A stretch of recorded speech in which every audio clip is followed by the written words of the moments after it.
Here's how you can get access to Fusion 360 and generative design for the use in the competition.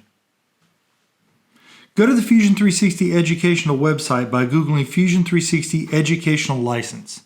That'll take you to this website where you'll need to sign in using your Autodesk ID or create one if you don't have it.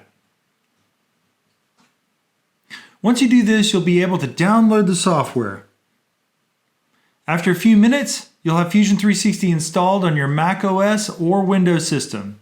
The first time you start it, it'll ask you to sign in again, and then you should see something very similar to this. You'll see this is your Fusion, so you can set your preferences as you like.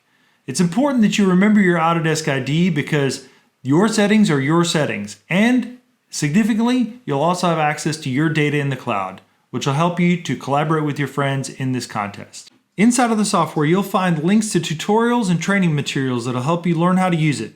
Good luck!